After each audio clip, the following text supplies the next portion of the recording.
Hello guys, আবারও একটা নতুন ভিডিও নিয়ে চলে এসেছি। সবাইকে রূপালিস মিনি কিচেনে ওয়েলকাম। আর আজকের মিনি কিচেনে খিচুড়ি বানাবো, তারই প্রিপারেশান চলছে।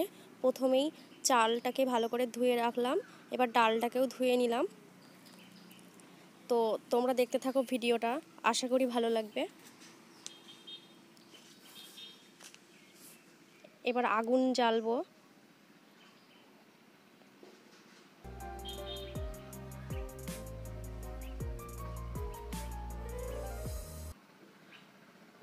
আগুনটাও জ্বালানো কমপ্লিট হয়ে গেছে, কড়াই বসিয়ে দিয়েছি, কড়া গরম হয়ে গেছে।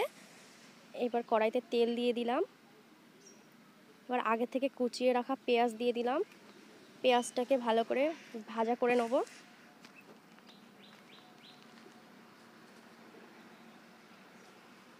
এবার জিরে দিয়ে দিলাম। পেঁয়াজটা ভাজা হয়ে গেছে যেই, জিরে দিয়ে দিয়েছি।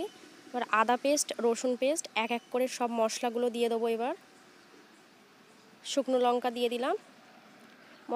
মশলাগুলো দিয়ে ভালো করে কষানো হয়ে গেছে। এবার একে একে সবজিগুলো দিয়ে দিলাম, যেমন গাজর কুচি, বাঁধাকপি, টমেটো। এইবারে সব একে একে গুঁড়ো মশলাগুলো দিয়ে দিলাম, হলুদ, লবণ, জিরে, সব মশলাগুলো দিয়ে ভালো করে সবজিগুলো কুক করে নেব। তো এখানে লঙ্কা গুঁড়োও দিয়ে দিচ্ছি। এবার সবজিগুলো রান্না হয়ে গেছে, নামিয়ে নিলাম। এবার আর একটা হাঁড়ি বসিয়ে দিয়েছি খিচুড়িটা তৈরি করে নেওয়ার জন্য। আগে থেকে ভিজিয়ে রাখা চাল, এবার আগে থেকে ধুয়ে রাখা ডালটাও দিয়ে দেবো। দিয়ে আমরা চাল ডাল ফুটে যাওয়া অবধি অপেক্ষা করব।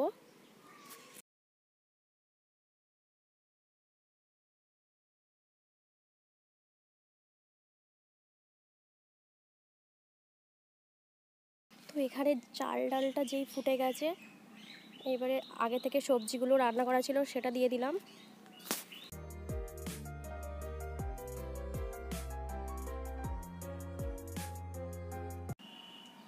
এইবারে একে একে গুঁড়ো মশলাগুলো দিয়ে দেবো, লবণ, হলুদ, গুঁড়ো লঙ্কা আর গরম মশলা। যেহেতু সবজি কষানোর সময় আমরা মশলা দিয়েছিলাম, তাই পরিমাণটা বুঝে দেবো যাতে বেশি না হয়ে যায়।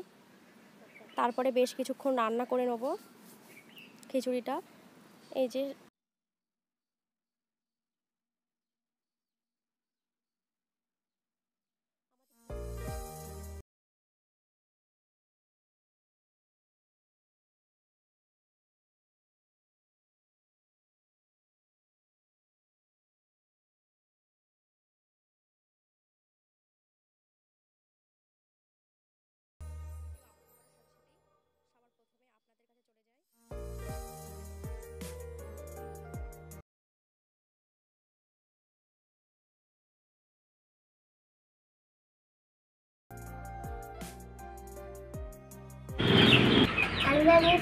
আমাদের